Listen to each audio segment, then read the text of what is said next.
For this session, I wrote 66 words. For this session, I wrote 33 words, and my week's total word count is 353 words.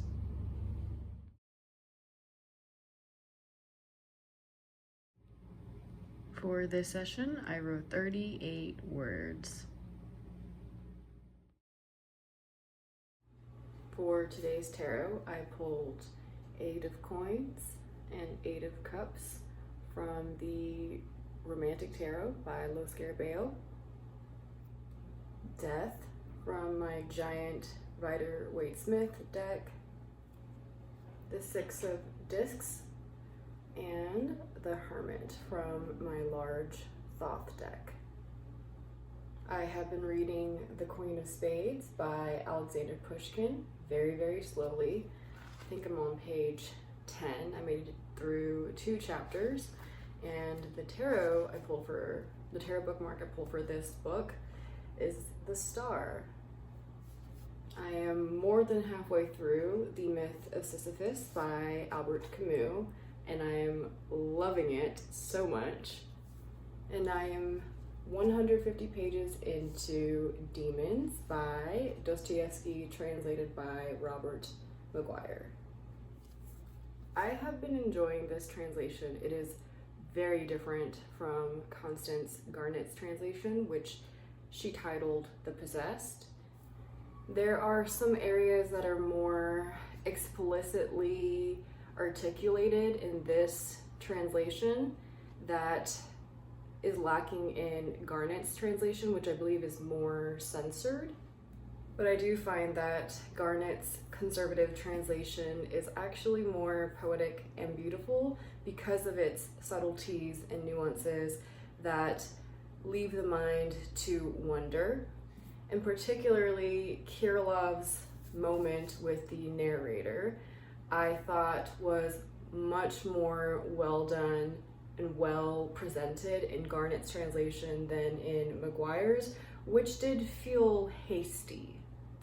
However, in McGuire's translation, I do appreciate the more explicit framework surrounding Stavrogin and Lizavetta's mental unwellness, which is very, very discreetly alluded to in Garnett's translation. Especially with Lizavetta in Garnett's translation, her unwellness is mostly tucked to the background, but in McGuire's translation, it is mentioned up front.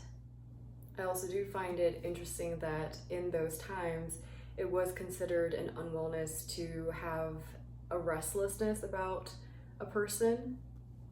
Other considerations on McGuire's translation versus Garnett's translation. There is a lot of modern verbiage in this translation, such as the usage of the phrase hooked up to express 2 people or friends meeting together, not in a romantic sense, more in that linking up sense. And personally, for me, such phrasing is the equivalent of throwing in a cell phone into a scene in a book. I think it kills the aesthetic of a work when such modern or trendy elements are included like that. There were a handful of other type of modern trendy references in this translation, but I can't remember them at the top of my head because I have tried to block them out as I've been reading this. But again, that is just a personal preference, and overall I am enjoying the fresh perspectives I am gaining in reading McGuire's translation. Moving on to new books in my collection. First up, we have The Complete Prose Tales of Alexander Pushkin, and this one is translated by Gillen Aitken. This was a 95-cent copy I found on Pango Books, and it is falling apart. I actually tried to tape it up a little bit, but the pages are definitely detached from the spine, so I will have to read this in a proper posture at my desk. Next, we have Leon Battista Alberti on painting. And then lastly, I have Oblomov by Goncharov, translated by Natalie Duddington. And then I have Oblomov by Goncharov, translated by Stephen Pearl. This is a ginormous copy, and this is a pocket-sized version. I have the translation by David Magershak, and I loved it, so I wanted to reread it in other translations as well.